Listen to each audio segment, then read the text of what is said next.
قل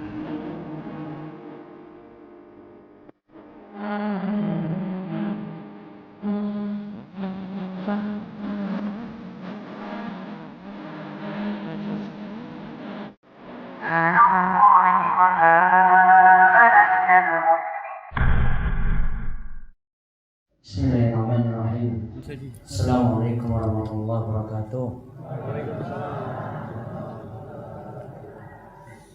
Innal hamdalillah nahmaduhu wa nasta'inuhu wa nastaghfiruh wa na'udzu billahi min shururi anfusina wa min sayyiati a'malina. May yahdihillahu fala mudilla lahu wa may yudlil fala hadiya lahu.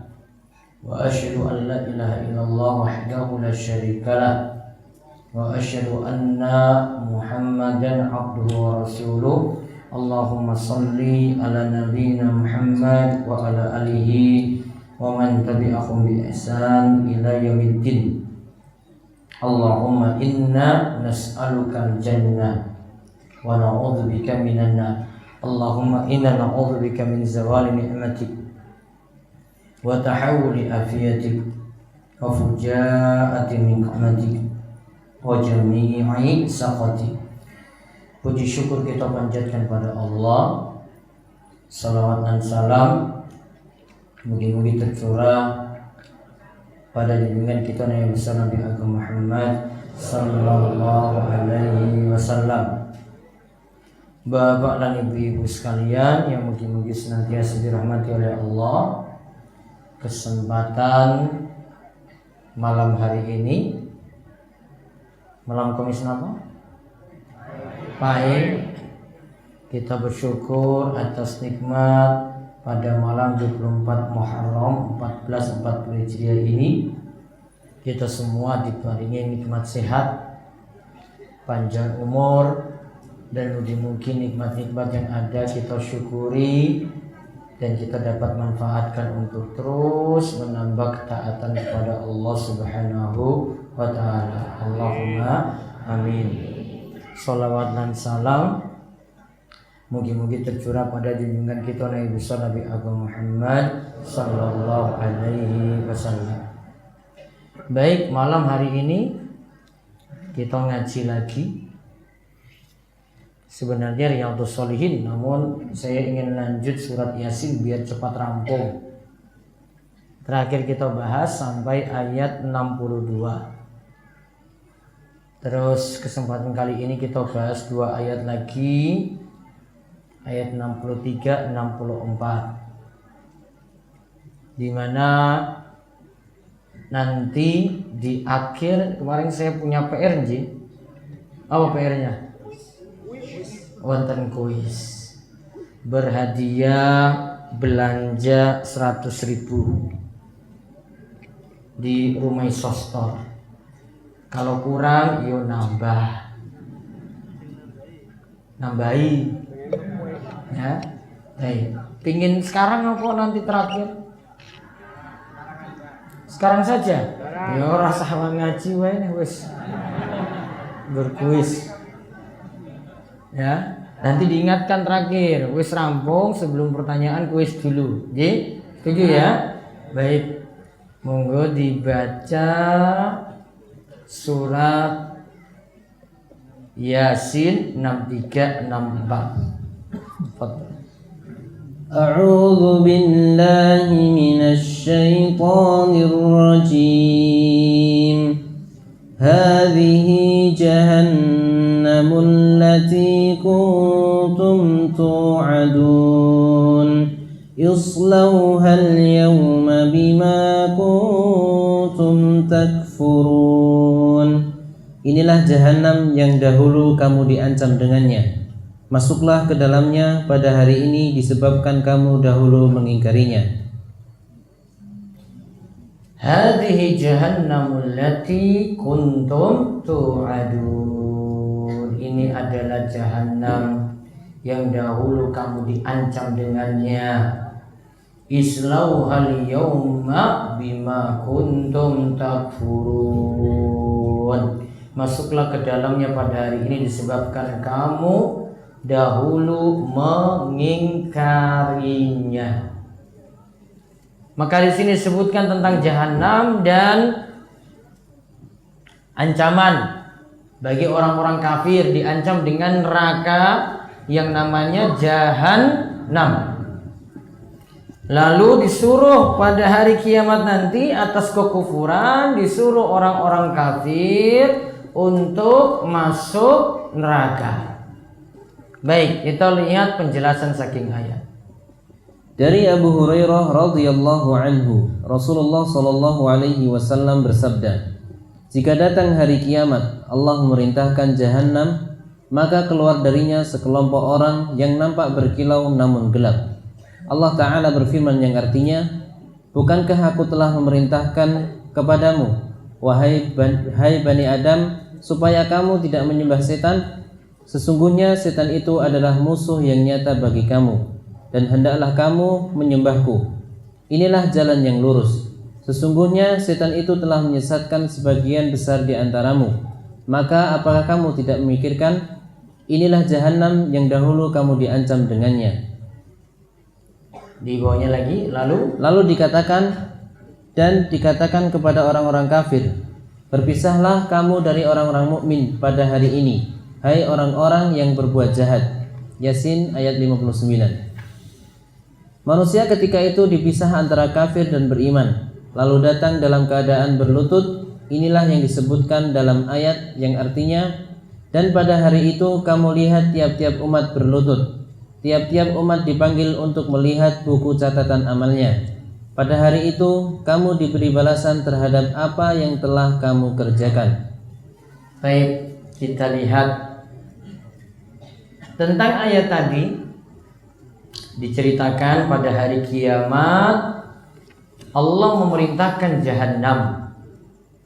Ingat ya, nanti jahanam kita bahas. Jahanam itu nama neraka. Jahanam itu nama neraka.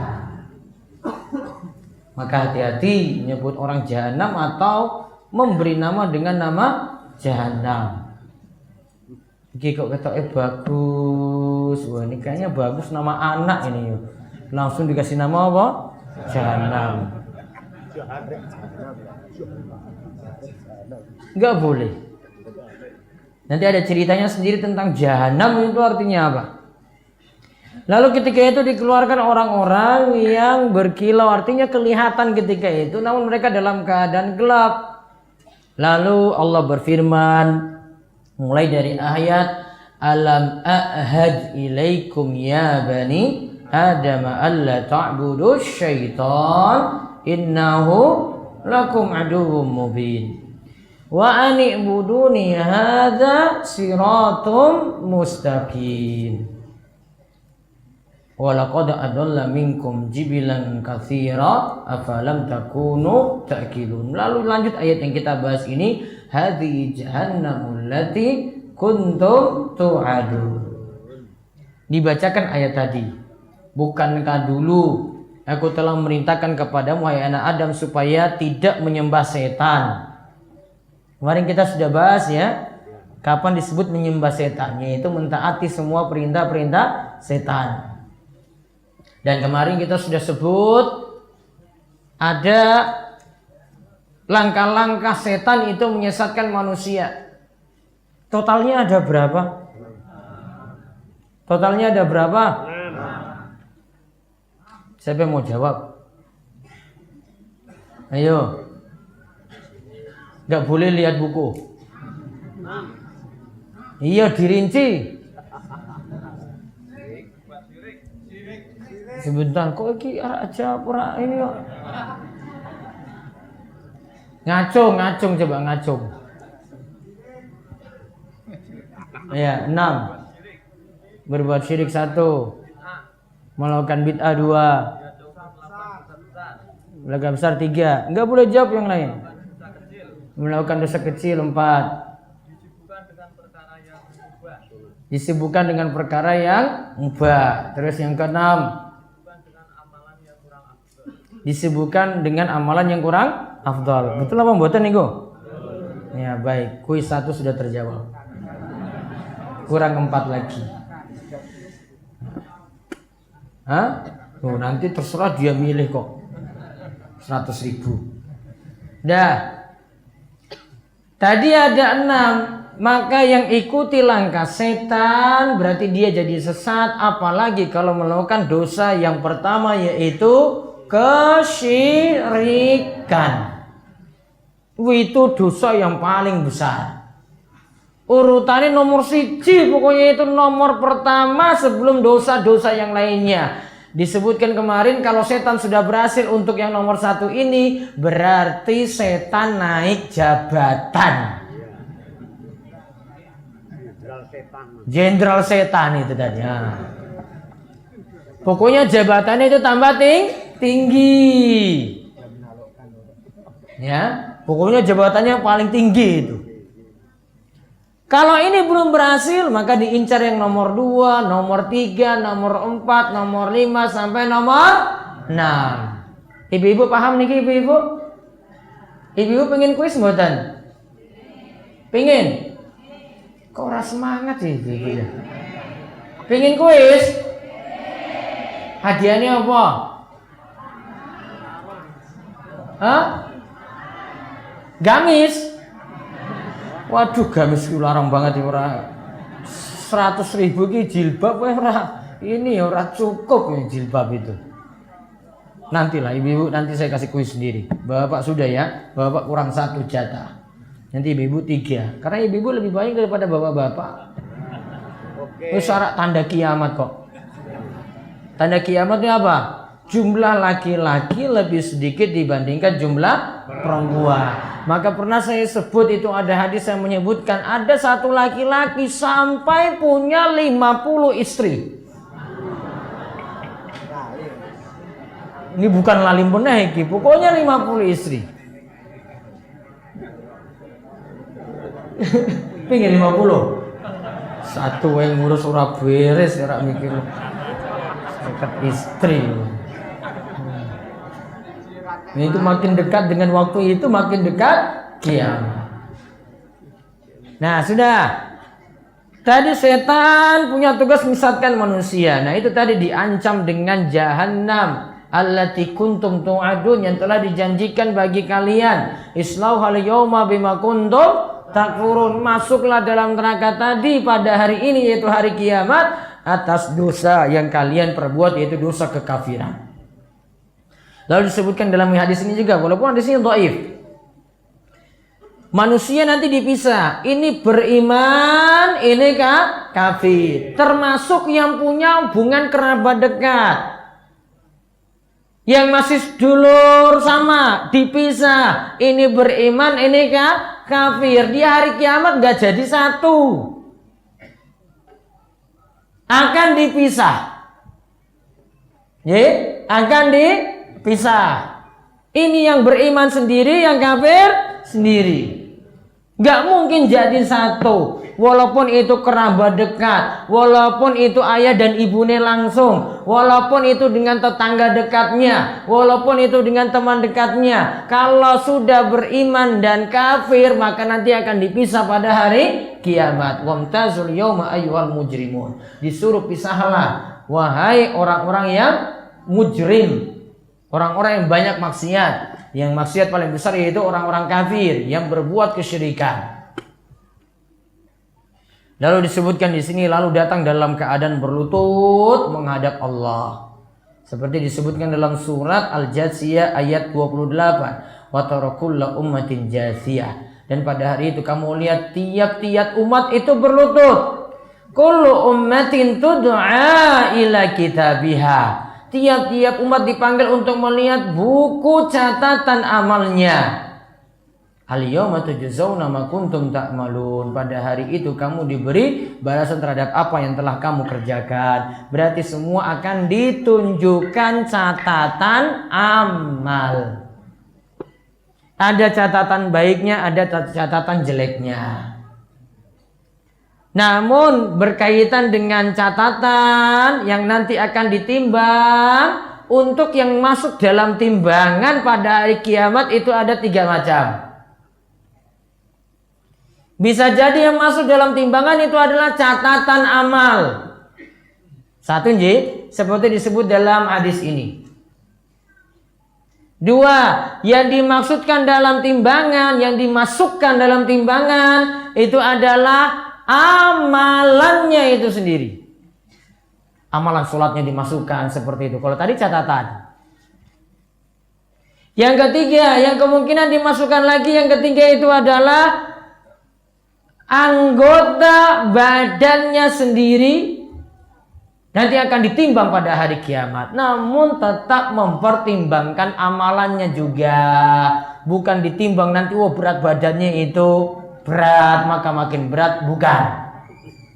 Namun tetap mempertimbangkan masing-masing amalan. Jadi intinya ada catatan amal, ada amalannya yang nanti ditimbang pada hari kiamat. Dan yang tadi catatan amal itu akan didapati dari siapa? Para malaikat. Malaikat nanti akan serahkan ini catatan amal yang baik, ini yang buruk. Bahkan sebagaimana kata para ulama pakar tafsir mengenai ayat ma yalfizu min qaulin illa ladaihi raqibun atid, yang disebutkan dalam surat Qaf, tidaklah apa yang kalian ucapkan melainkan akan dicatat oleh malaikat raqib dan atid. Raqib itu tugasnya adalah dia itu mengawasi, atid itu tugasnya adalah selalu hadir. Kata Ibnu Abbas yang dimaksudkan adalah seluruh catatannya akan dicatat, seluruh amalannya akan dicatat, sampai perkara-perkara mubah. Saya mau makan, saya mau minum, saya mau ngaji juga masuk dalam catatan. Saya mau pergi jalan-jalan, saya mau negal, ya, mau cari pakan, masuk dalam catatan juga.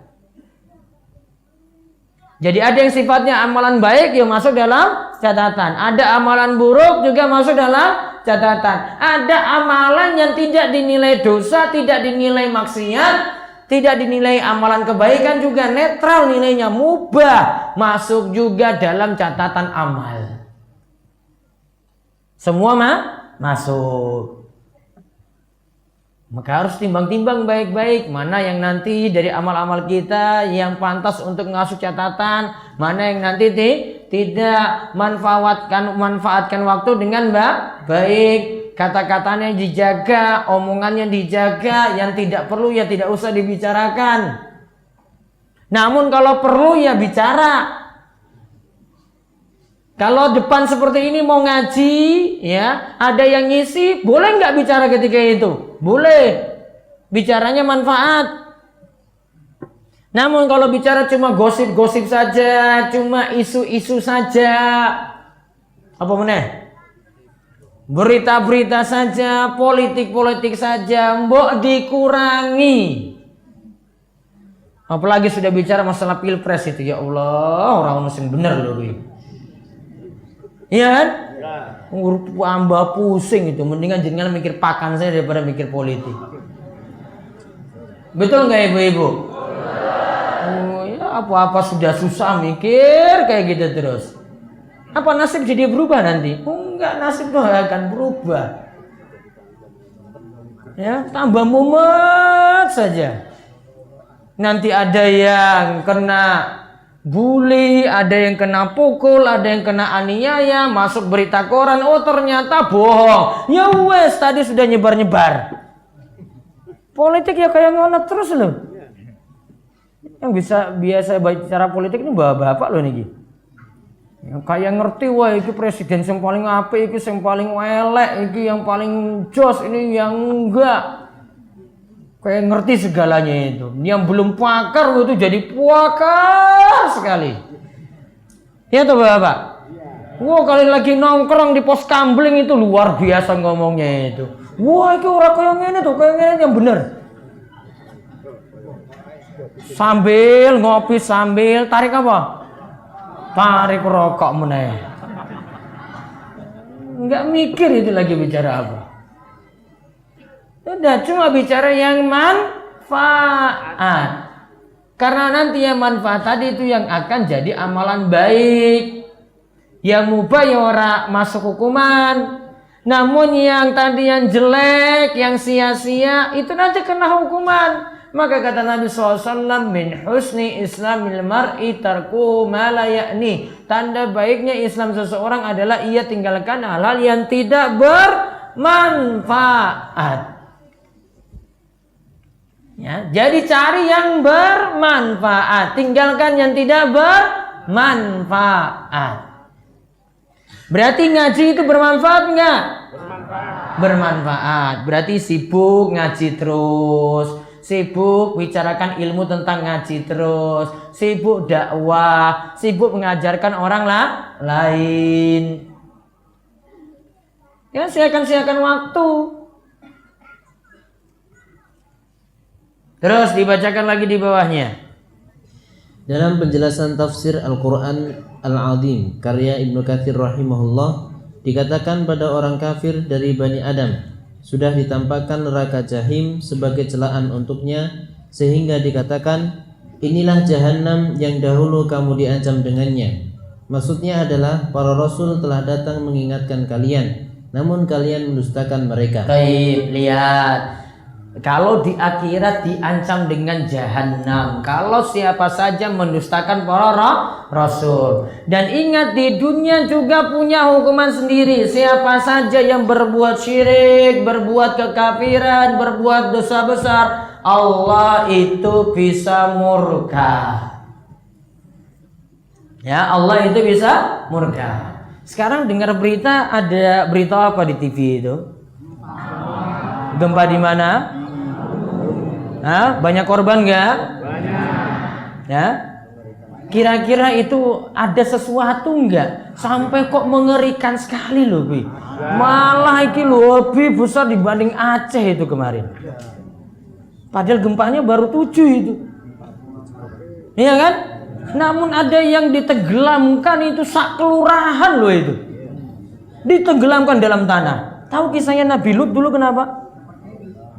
Nabi Lut itu, ya, kaumnya itu ditenggelamkan itu, orang-orang seluruhnya. Awalnya itu, ya, bumi itu diangkat ke langit, terus diturunkan lagi itu, di balik bumi itu ditenggelamkan orang-orang tadi. Tahu dosanya apa? Apa dosanya dulu Nabi Lut? Kaumnya Nabi Lut apa? LGBT ki apa tuh LGBT? Ono kuwi iki kaya apa? Lanang karo lanang, pedang karo pedang berarti. Jeruk menurut jeruk. Astagfirullah. Itu kan siksaan kayak begitu tuh dulu di kaumnya Nabi Lut itu kan? Iya kan? Itu juga ada cerita sebelum, ya, tsunami itu datang 1 jam sebelumnya itu ada labuhan sesajen loh besar di situ. Iya, ulang tahun namun tuh ada sesajen. Tahu akibatnya apa? Wallah murka. Itu syirik napa mboten gini kok? Berarti kira-kira kita bisa kena yang sama enggak?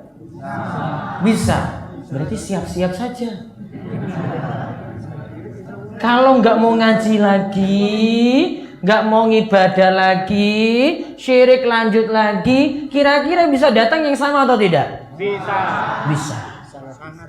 Sangat bisa. Berarti harus perkuat ngaji. Orang tobat-tobat tunggu saja.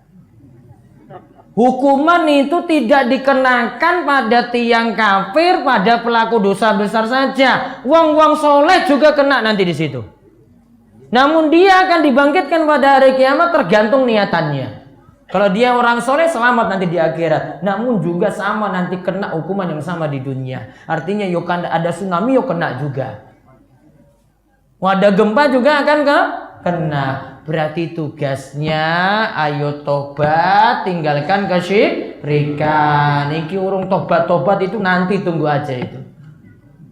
Indonesia belum rata loh semua ini. Ya, berarti solusinya apa? Solusinya apa? Tobat. Tobatnya caranya pripun? Ngaji. Kalau malas-malas ngaji ya tunggu saja. Apalagi syiriknya jalan terus, alasannya yo kearifan lokal, alasannya yo tradisi, alasannya yo budaya. Tunggu aja nanti. Maka kita mohon pada Allah, mugi-mugi Gunung Kidul itu selamat, Jogja semuanya itu selamat, saking kesyirikan sehingga tidak datang musibah yang besar. Allahumma amin. Mugi-mugi orang tahu ulang meneh lo 2006 itu lo. Ya tahu kemarin 2006 ya? Iya. Cukup itu saja. Jadi pelajarannya adalah mugi-mugi kita tidak lakukan dosa yang sama. Jadi jangan cuma nonton itunya aja, coba dicek gitu, ini apa salahnya itu. Yang salah-salahnya itu jangan kita ikuti. Jangan malah di Gunung Kidul LGBT, coba gimana? Kumpulan gay sak Gunung Kidul, innalillahi wa inna ilaihi rajiun. Itu gimana lagi nanti bumi itu mungkin enggak ini nanti gunung yang langsung timpakan itu nanti. Gunung langsung kebalik itu. Batu-batu keras. Iya kan? Di sana itu ada kumpulan gay. Tahu gay kan? Ini ada gay orang ini. Kon tobat gitu. Ini dosa besar itu. Itu lebih parah daripada selingkuh loh itu. Selingkuh wewes parah tambah lagi dengan gay. Ya Allah, itu musibah apalagi nanti yang dikenakan itu. Ya, kita itu sudah ada tempat wisata banyak di Gunung Kidul. Jangan dengan beberapa daerah juga yang itu ada tempat wisata. Sana itu ada pulau khusus untuk seks bebas. Iki wong Jakarta iki sing mangkat saka Jakarta iki wis ngerti lho. Aku ora rono iki wis paham iki. Pokoknya mau ke pulau itu. Itu tempat seks bebas. Itu yang sebelum gempa itu ada di pulau itu. Ya kan? Nah, itu ada pulau khusus untuk seks bebas. Mau juga mau dibikin Gunung Kidul kayak gitu, tempat seks bebas sak kecamatan gitu. Khusus lokalisasi. Ya, jenengan punya tugas nanti ingatkan kalau itu ada yo ditutup. Ya, diingatkan itu enggak setuju masyarakat pokoknya enggak setuju biar tidak ditimpakan apa? Musibah. Karena musibah datang itu karena maksiat aja. Nggak ada yang lain. Jenengan pakai hitungan-hitungan matematika, fisika itu nggak akan masuk semuanya coba. Coba hitung-hitung aja. Ini karena lempengan ini yang patah, ini yang patah. Sekarang yang buat lempengan itu patah siapa? Allah. Semua bisa jawab kan? Iya. Namun kalau orang nggak pakai mikir kalau itu Allah yang perbuat, iya pakai terus kayak gitu nggak akan pernah sadar loh itu. Secara fisika ini karena ada bagian bumi ini yang patah. Sekarang siapa yang buat itu? Masa cuma datang tiba-tiba sendirinya coba? Tsunami tiba-tiba gulung sendirinya coba? Kalau nggak ada yang berkehendak, kan nggak mungkin, iya tak? Orang mungkin. Kok dipaskan juga pas hari itu? Kenapa nggak sebelum-sebelumnya coba? Iya kan? Iya. Maka musibah itu bisa datang sewaktu-waktu. Itu nggak bisa main logika-logika loh Bapak Ibu-Ibu. Nggak usah pakai hitungan-hitungan. Wah ini kecepatan angin kayak gini. Wah ini pergerakan bumi kayak gini. Itu nggak akan pernah dapat hasil hitungannya. Yang penting sekarang apa solusinya? Taubat. Mungkin kita tobat saking syirik, saking dosa besar, saking meninggalkan sholat. Kan banyak gitu di tengah-tengah kita tinggalkan sholat. Betul nggak? Saiki tobat. Sing ngaji kok orang sadar sholat, ya mungkin ya sadar. Yang rutin ngaji kok orang mangkat ning masjid, malah subuhan, ya mungkin Allah beri hidayah. Musibah itu paling sering datang juga subuh loh itu. Ya, kenapa? Karena pas orang-orang lagi malas itu coba, korbannya itu lebih banyak. Itu pas lagi jam 5 itu wingi kemarin itu. Ya kan? Itu lagi jam 5. Coba kalau Allah jadikan subuh, berapa korbannya coba? Hah? Berapa korbannya? Mungkin satu kota itu habis semua itu kalau Allah kehendaki. Kalau masih kasih jam 5 sore coba, masih terang itu. Ya kan? Coba dikasih jam 4 subuh coba, apa yang terjadi? Semua meninggal itu. Wah, habis-habisan. Ya. Maka waspada sekarang yang belum sadar sholat, mungkin sadar sholat. Saya kita tobat pokoknya. Nggak bisa tobat, nggak ada solusinya loh Bapak Ibu. Pokoknya wajib tobat. Dan mungkin Allah menerima tobat-tobat kita yang ada. Allahumma amin. Monggo dibaca faedah ayat apa? Di atasnya belum? Belum. Lalu disebutkan, masuklah ke dalamnya pada hari ini disebabkan kamu dahulu mengingkarinya. Ayat ini seperti firman Allah yang artinya, pada hari mereka didorong ke neraka Jahanam dengan sekuat-kuatnya. Dikatakan kepada mereka, inilah neraka yang dahulu kamu selalu mensustakannya. Maka apakah ini sihir ataukah kamu tidak melihat? Baik. Di situ disebutkan, masuklah ke dalam neraka disebabkan apa yang kalian ingkari, apa yang kalian kufuri. Sekarang faedah ayat. Pertama, neraka ini diancam bagi orang-orang kafir dari keturunan Adam. Hal ini untuk menakut-nakuti mereka yang telah mendustakan para rasul. Baik, neraka ini diancam bagi orang-orang kafir dari keturunan Adam. Hal ini untuk menakut-nakuti mereka yang telah mendustakan para rasul. Ya. Dan seperti di awal-awal surat Yasin disebut wadrib lahum masalan ashabal qaryah idh ja'ahal mursal. Ketika itu datang para rasul, para utusan.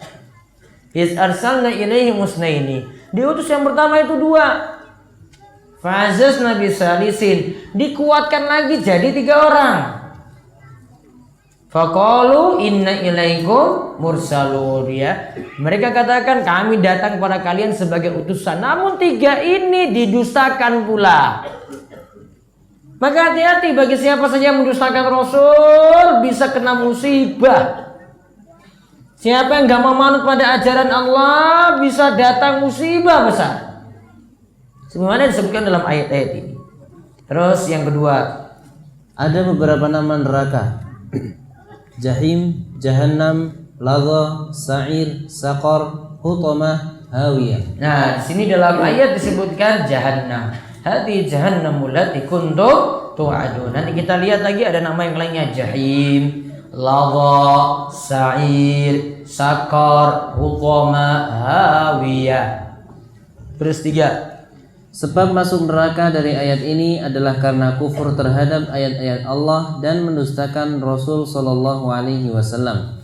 Demikian dinyatakan oleh Syekh As-Sa'di dalam kitab tafsirnya. Sebab masuk neraka ini adalah karena kufur terhadap Allah dan mendustakan Rasul sallallahu alaihi wasallam. Sekarang kita lihat nama-nama neraka. Neraka disebut Jahim karena ta'ajjaja naruha, yaitu apinya yang panas. Al-Jahim secara bahasa berarti tempat yang amat panas. Berarti kalau disebut Jahim itu sangat panas. Panasnya itu 69 atau 70 kali panas api dunia. Panas api dunia berapa derajat? 100. 100 ini air. Titik di air. Kalau api sudah tahu diukur? Pengen ngukur? Hah? Pengen ngukur? Wah, itu sekitar 400 tuh ke atas. Tinggal dikalikan 60, 69 atau 70 kalinya. Terus neraka disebut pula Jahannam karena bu'du qariha, yaitu bagian dasarnya yang begitu dalam sebagaimana disebutkan dalam Al-Qamus Al-Muhit.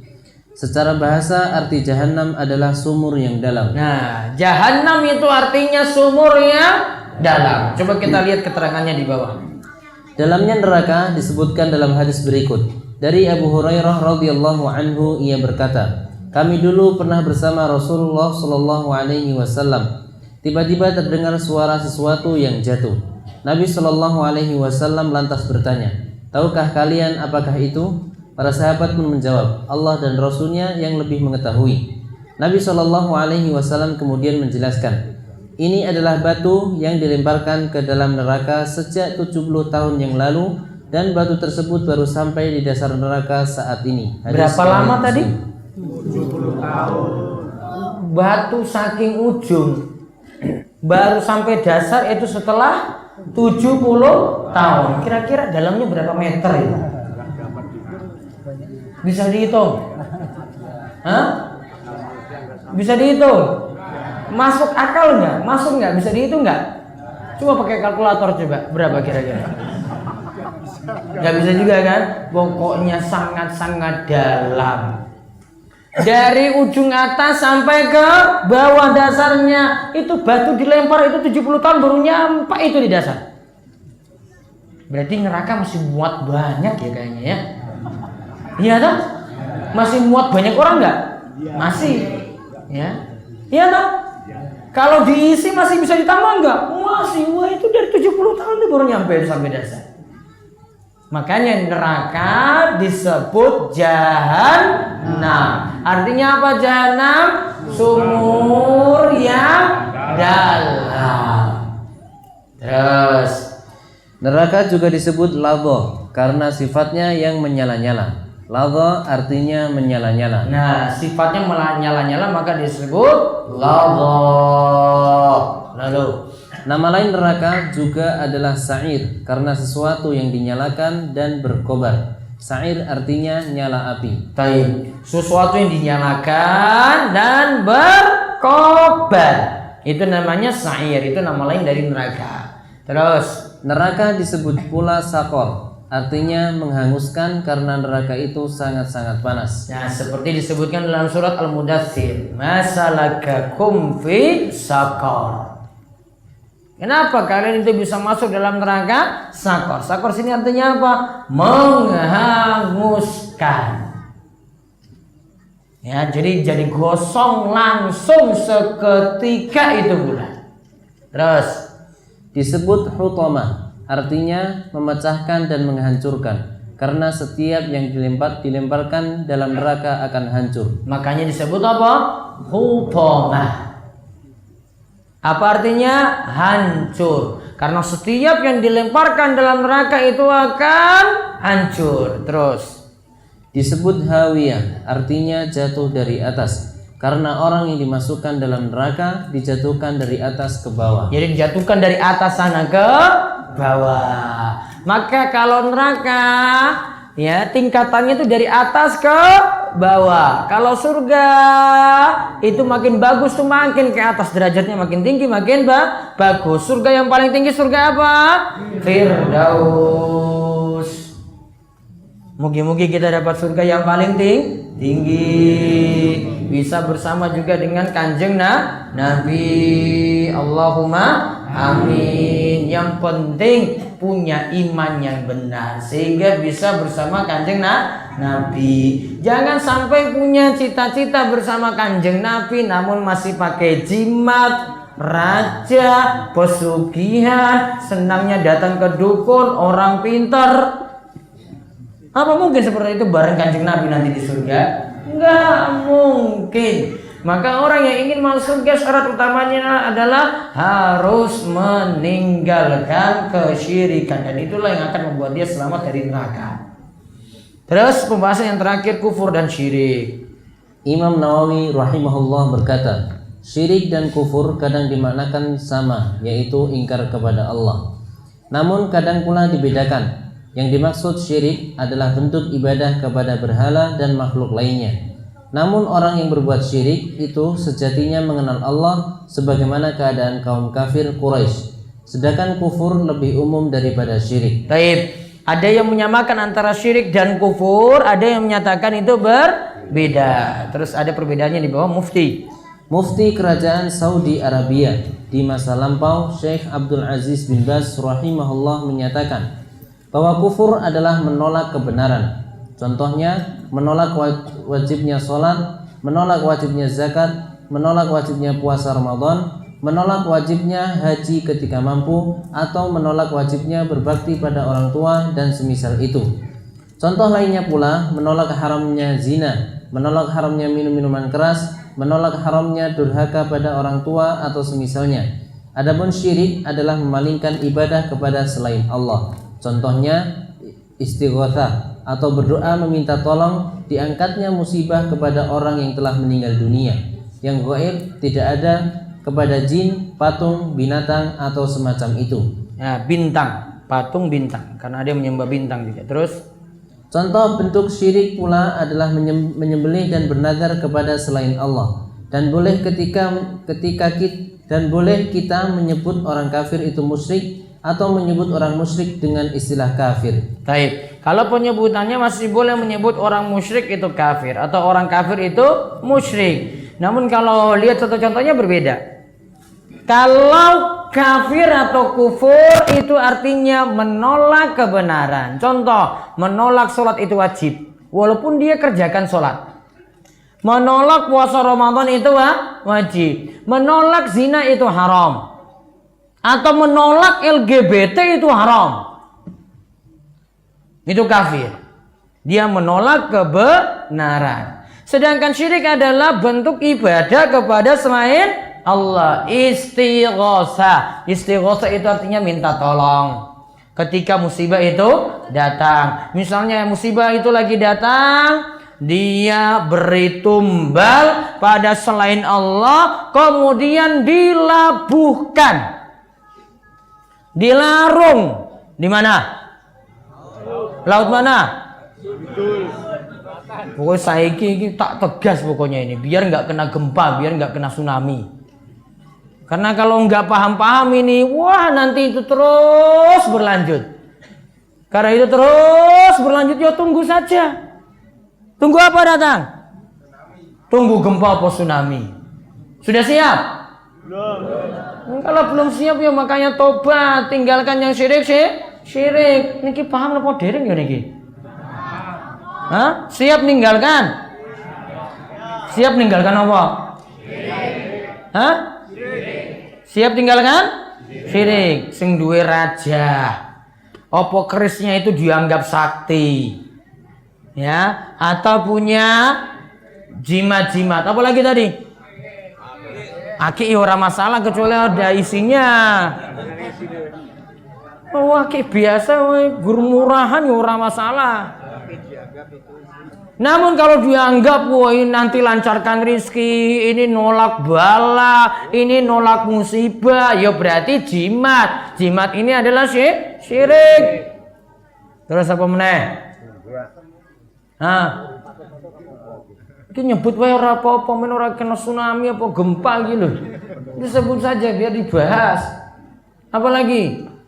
Hah? Ngingu tuyul? Ya. Hah? Syirik enggak itu? Syirik. Karena ada bentuk meminta tolong kepada selain Allah. Punya penyakit datangi wong pinter alias dukun. Orang normal bukan paranormal. Ya orang normal ya. Gimana? Masalah enggak? Masalah. Ya pokoknya ini harus tegas nih. Oh, kayak gini enggak ampun-ampun pokoknya. Tak tegas ini sekarang. Kalau dulu ya tak tahan-tahan.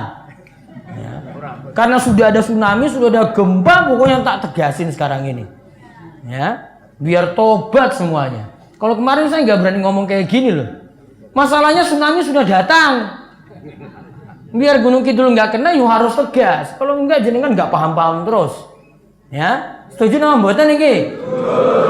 Wes, alhamdulillah. Mugi-mugi dapat hidayah dan Allah mengangkat kita dari berbagai macam musibah, diangkat saking syirik, kekufuran, kekafiran dan dosa-dosa. Allahumma amin. Oke, monggo yang ingin bertanya bisa lewat WA 0812-281-85131. Kemudian ada yang mau tanya langsung boleh? Ada? Oh iya kuis. Astagfirullahaladzim. Coba mic tak tunjuk orangnya langsung ini. Coba mic.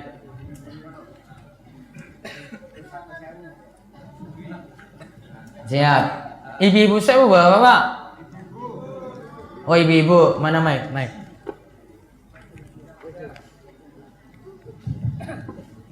Nanti satu lihat itu ya. Satu tadi sudah. Sekarang tak tunjuk ibu-ibu ini. Siap-siap ibu-ibu. Sebutkan. Apa sing sulit apa sing gampang? Hah? Gampang apa yang sulit? saking sing mburi apa sing ngarep sih? Ya iki yo depannya sound system ini. Baik, sebutkan. Aduh, mic-nya mana nih, Pak? Kayaknya bawa turun lagi nih. Coba Rudi, bawa turun dulu.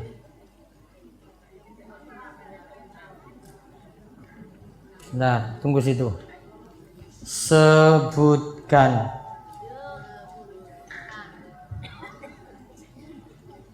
Apa ya?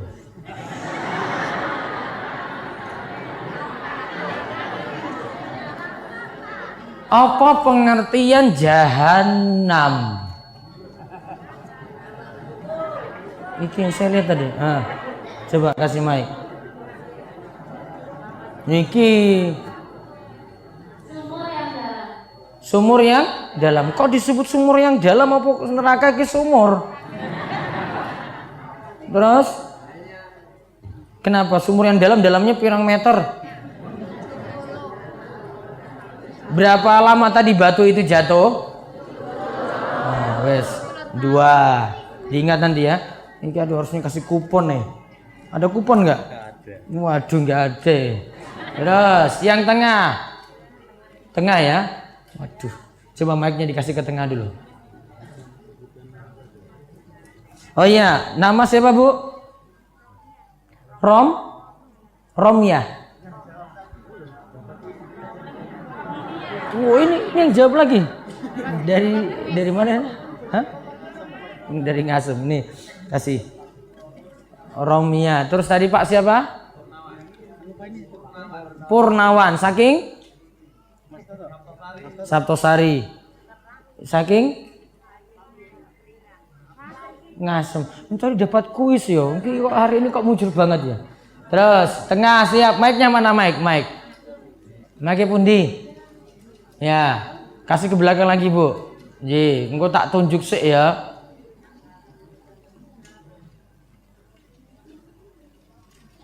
Sampun. Siap. Sebutkan 3 nama lain dari neraka. Yang jilbab biru. Berdiri dulu Bu, berdiri. Enggak boleh buka buku. Langsung.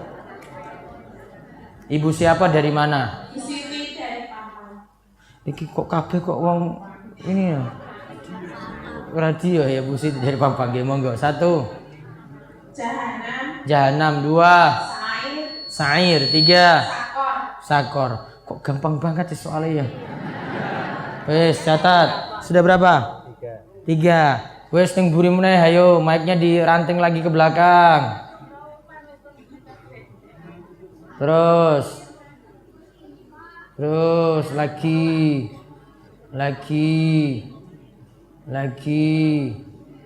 Bawa bapak urung ya? Astagfirullah. Berarti ibu kurang 1 ini. Sudah, berhenti situ mic-nya. Stop. Ya. Waduh. Duitnya entek ya, Pak. Berlima. Dah. Sebutkan surat Yasin ayat 63-64. Sing tadi dibahas. Enggak boleh lihat buku. Ayo, ngacung dulu ngacung. Ya berdiri. Orang yang tak buka loh. Enggak boleh diajarin teman. Sana itu Bu.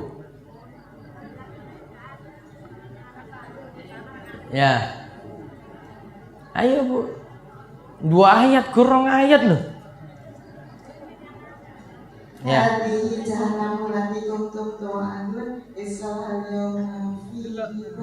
Bima Islauhal.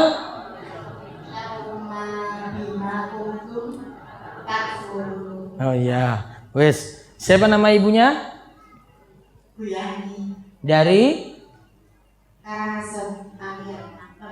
Kok kabeh iki palian kok sing entuk iki kepiye to? Sabtosari gur siji, Panggang ki ora ono. Purwosari ora. Ya Allah. Ini borong wong palian. Sudah berapa itu Pak Parji? 4. Oh, kurang 1 Bapak. Oh, iki sing sulit wae. Sebutkan.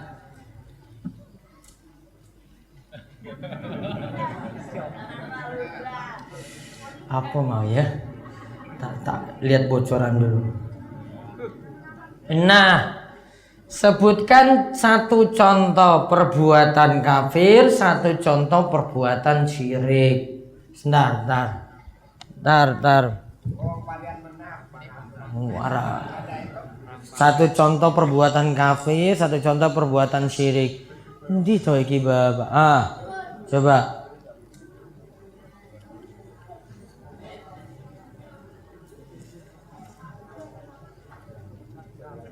Contoh kafir. Nggak boleh lihat buku. Berdiri ngadeg coba. Langsung. Contoh perbuatan kafir. Mengingkari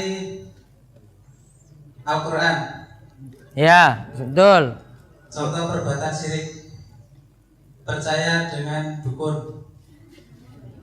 Itu aja. Gak ada yang lain. Percaya dengan jimat. Ya, wis. Nama. Nama Agung dari Purwosari. Catat. Pak Parji, Agung Purwosari. Nah, sampun Ji. Muslimo toh? Oh, cukup. Ya? Entek duit entek ya ora ono duit wae. Kepiye ta? Sesuk meneh. Yo berarti ora beruntung modalnya kurang, Pak. Iya, 1,5 juta loh kuwi. 100.000 dah. Padahal awal bulan arak tuku susu, arak tuku sembako. Sekarang sudah? Taib, ada pertanyaan saking radio. Ini Mike. Ya, selanjutnya pertanyaan dari radio. Yang pertama, Assalamualaikum warahmatullahi wabarakatuh. Waalaikumsalam warahmatullahi wabarakatuh. Ana seorang akhwat. Ana ingin datang ke kajian sunnah rutin di suatu daerah tempat Ana tinggal.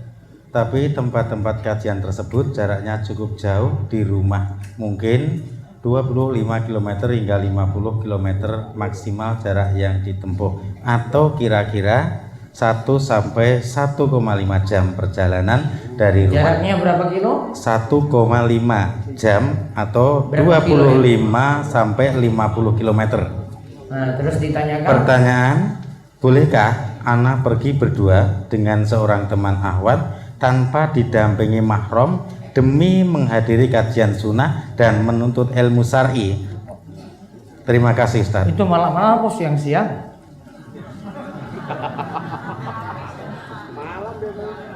Sudah nikah apa belum itu? Mungkin belum. Kayaknya nikah dulu itu ya. Biar bisa pergi bareng suami. Ini ada jomblo-jomblo di sini? Nah, itu dipikirkan itu. Nanti kasih aja dihubungi ini bisa ini yang cowok. Mau nikah enggak ini jomblo-jomblo ini? Orawa nih paling ya. Sudah pada kerja namun nggak mau nikah itu yang cowok-cowok ini. Saya sarankan harus ada yang nemani, minimal itu suaminya atau saudara laki-lakinya biar tidak diganggu nanti di perjalanan. Monggo. Yang lain? Yang lain. Assalamualaikum Ustaz.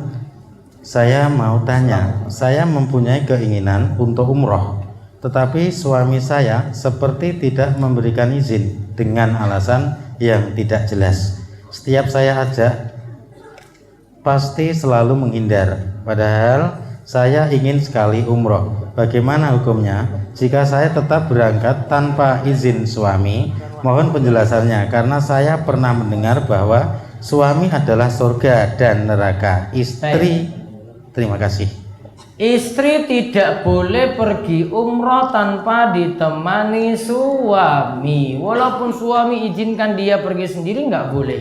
Karena wanita kalau mau pergi safar harus ditemani mahramnya. Tidak ditemani mahram berarti berbuat dosa. Walaupun nanti umrohnya sah atau tidak, bisa sah. Namun dia punya dosa sendiri karena tidak ditemani oleh suami saat safar. Haji juga sama, walaupun sebagian ulama masih bolehkan untuk haji yang wajib. Namun amannya ditemani oleh suami, itu yang lebih aman untuk masalah ini. Maka tadi kalau tidak diizinkan suami dirayu biar nanti bisa berangkat bareng istri. Dan ini kalau ingatkan sekalian Bapak Ibu-ibu, harta itu jangan terlalu disayang-sayang dan kita lupakan kewajiban-kewajiban. Ingat bahwasanya harta itu kalau didiamkan terus nanti orang berkah. Mau berkah itu dimanfaatkan untuk ibadah. Daripada numpuk harta terus tidak ada manfaat. Padahal kita sudah waktunya mampu untuk umroh atau mampu untuk haji. Kadang kita mentingkan kepentingan sing ora perlu. Padahal dengan biaya ini dibanding dengan kebutuhan itu tadi, ini cuma kebutuhan tambahan. Namun tidak mau disisihkan untuk ibadah, namun untuk kebutuhan yang kalau kan istilah kita itu primer, sekunder, tersier. Malah kepentingan yang nomor 3 itu yang dia dahulukan. Punya rumah yang super bagus seperti istana, punya kendaraan yang mewah dengan mobil, punya dengan motor yang juga mewah, cukup seperlunya saja, tidak perlu mewah-mewah. Karena semua nanti akan dihisap. Hisapnya itu berat. Makin punya banyak, makin akan berat dihisap. Maka siap-siap kalau numpuk harta terus, siap-siap nanti hisapnya makin berat.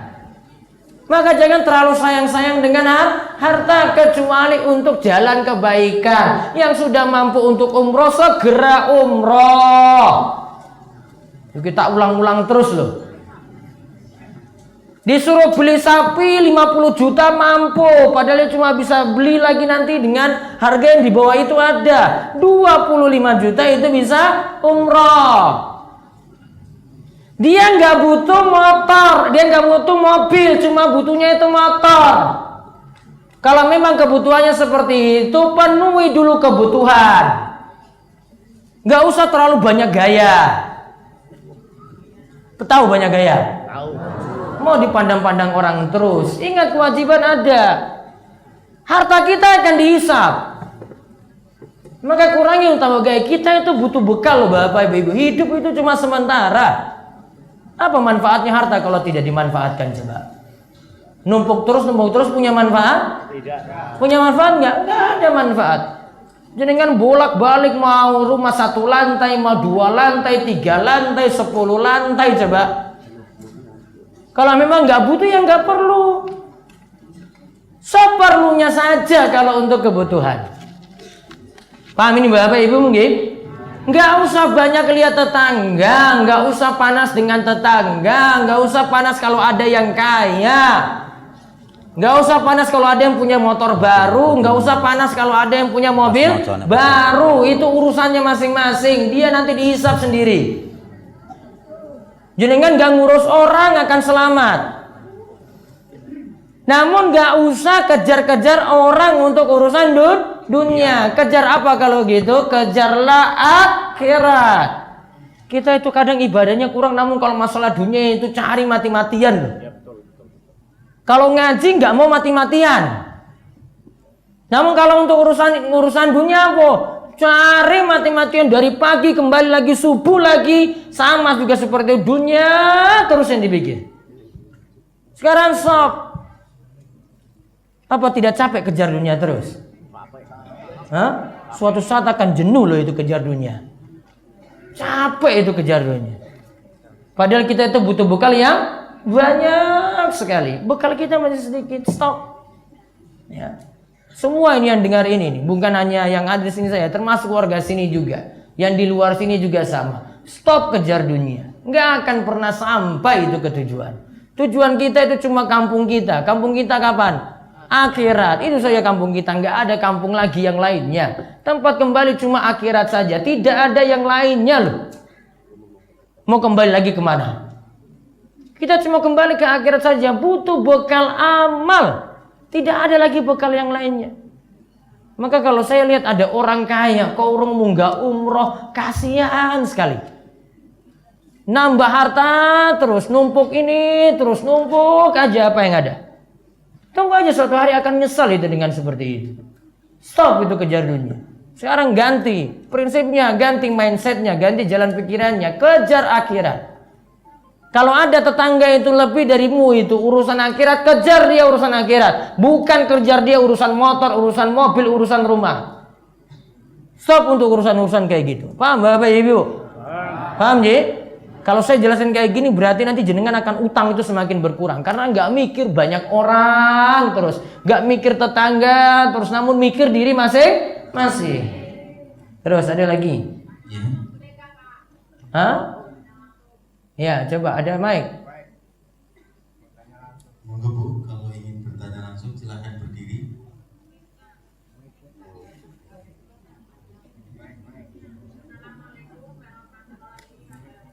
Waalaikumsalam warahmatullahi wabarakatuh.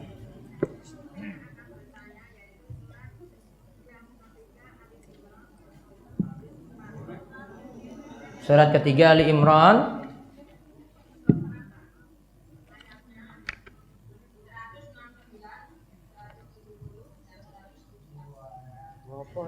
Terus yang ditanyakan?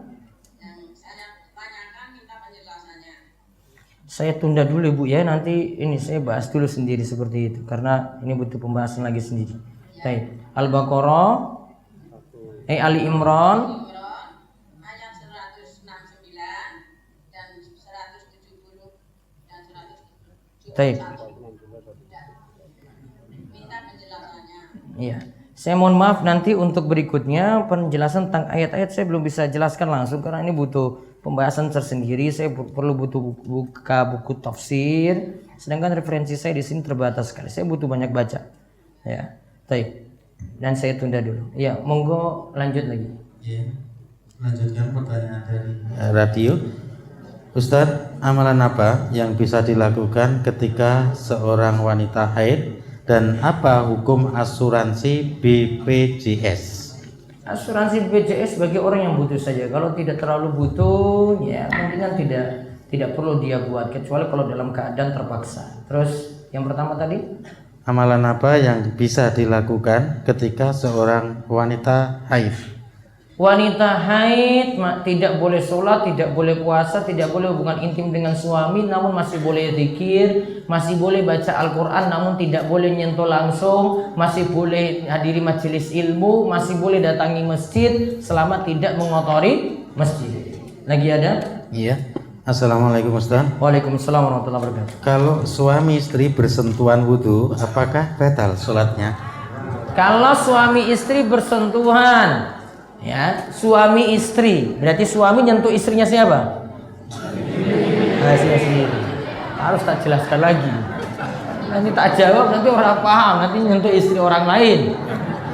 Suami nyentuh istri sendiri, pendapat yang paling kuat tidak membatalkan wudhu. Dalilnya Nabi SAW itu pernah sholat tahajud, kakinya disentuh-sentuh oleh Aisyah karena ketika itu Aisyah lagi cari-cari ini di mana Nabi SAW. Pas dipegang dapat kaki tumit bagian belakang, disentuh saat sholat. Dan Nabi SAW tetap melanjutkan sholat, tidak membatalkan. Ya. Jadi menunjukkan tidak membatalkan wudhu. Nah, saya baca dulu. Pertanyaan dari kami yang sedang bertugas di perwakilan luar negeri, ini dari Swiss ini. Tahu Swiss di mana? Hah? Kono lo gue lo. Kulone Purwosari dono terus. Bagaimana cara kita melestarikan budaya namun tidak bertentangan dengan syariat Islam? Yang tidak bertentangan saja boleh dilestarikan. Namun kalau yang bertentangan tidak dilanjutkan. Contoh yang tidak bertentangan apa? Boleh nggak pakai batik? Boleh. Boleh nggak pakai batik? Boleh. Ya, boleh dilestarikan. Tidak ada masalah untuk itu. Jadi selama tidak ada masalah, boleh untuk dilestarikan. Baik. Ada lagi satu dari radio. Ya. Assalamualaikum warahmatullahi wabarakatuh. Ustaz. Waalaikumsalam warahmatullahi wabarakatuh. Jika mengkredit motor dengan tujuan buat jalan kebaikan termasuk untuk menuntut ilmu, untuk bepergian ke majelis pengajian, apakah masih dibolehkan? Baik, kredit motornya dosa, ngajinya tidak dosa. Sudah? Kredit motornya dosa karena terjerumus dalam riba, ngajinya tidak dosa. Berarti nanti sing niki plus, sing niki minus, ya habis berarti. Kosong. Terus ada lagi? Ya, selanjutnya Kalau enggak saya baca lewat kertas. masih banyak. Assalamualaikum Ustaz. Waalaikumsalam warahmatullahi wabarakatuh. Apakah boleh puasa nazar dilakukan secara bertahap? Boleh. Nazarnya utang, nah berarti utang puasa nazar ini boleh dilakukan secara bertahap. Terus, Kalau suci dari haid saat asar, maka harus qoblok duhur juga. suci dari haid saat asar. Terus, Sholat apa yang duluan dikerjakan dan bagaimana niatnya? iya ini pertanyaan bagus. Ibu-ibu kalau suci nih pas haid, Ibu-ibu kalau sucinya itu pas ngasar. Apakah perlu kerjakan sholat zuhur lagi? Perlu. Ada fatwa saking Ibnu Abbas dan juga Abdurrahman bin Auf, mereka nyatakan siapa yang wanita suci pada waktu asar, hendaklah dia kerjakan sholat zuhur dan asar sekalian. Siapa yang sucinya itu pada waktu ngisa, maka dia kerjakan sholat maghrib dan isya sekalian. Karena wanita haid itu wanita yang dalam keadaan darurat. Orang yang darurat punya waktu darurat, maka dia kerjakan nantinya sholatnya itu digabung. Untuk zuhur, asar, maghrib dan isya. Mana yang duluan? Dahulukan zuhur kemudian asar. Namun kalau tidak berurutan karena ini jamak takhir boleh. Sudah cukup. Saya jawab lewat kertas. Apa hukumnya kalau orang sudah mampu atau berkecukupan terus mendapatkan raskin, bantuan tiap bulan? Raskin ditujukan untuk siapa?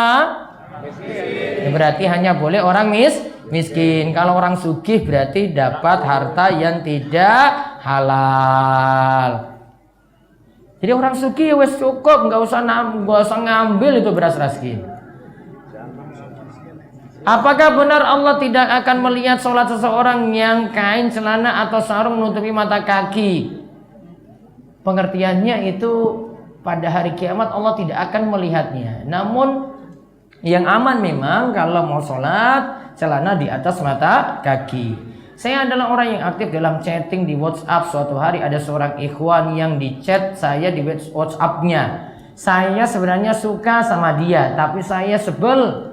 Bareng dia suka modusin saya terus. Tolong Ustadz beri saran apa yang harus saya lakukan. Kamu nggak usah nanggapi laki-laki. Kalau belum waktunya nggak perlu ditanggapi.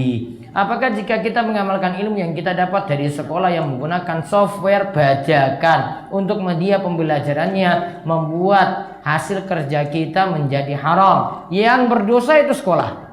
Karena sekolah memakai software bajakan. Apakah tuntunan membaca surat Al-Waqiah dan Al-Mulk saat pagi dan petang? Yang saya ketahui surat Al-Mulk dibaca sebelum tidur. Al-Waqiah wallahu a'lam, saya tidak tahu keutamaannya. Ketika saya apa ini? Enggak jelas. Ustadz, saya mohon tanya karena tempat saya masih banyak yang menyucikan jenazah, mandikan dulu, sudah selesai mandikan baru diwuduin. Salah, wudukan dulu baru kemudian mandikan. Saya punya anak yang sedang hamil sekitar 4 bulan. Apakah anak saya harus didoakan dan doanya bagaimana agar keturunannya nanti menjadi anak yang soleh soleha? Doanya umum saja, tidak perlu dengan doa-doa yang khusus dan tidak perlu dengan acara 7 bulanan atau acara bulan-bulan lainnya. Cukup nanti acaranya setelah lahiran, cukup lakukan akikah. Bagaimana sikap saya kalau saya difitnah orang? Apakah saya harus membela diri, Pak? Bisa membela diri atau solusi yang kedua apa? Sabar. Apa pendapat Ustadz tentang ramalan? Aduh. Pokoknya nggak usah percaya-percaya sama ramalan. Mau dibuka kayak ditutup kayak mau tanggal berapa kayak nasibnya nanti lihat ini ada apa kayak di utara selatan kayak nggak usah percaya. Mau nasib politik nanti tahun 2019 nggak usah percaya kayak begituan. Bagaimana ciri-ciri orang kafir? Apa bedanya?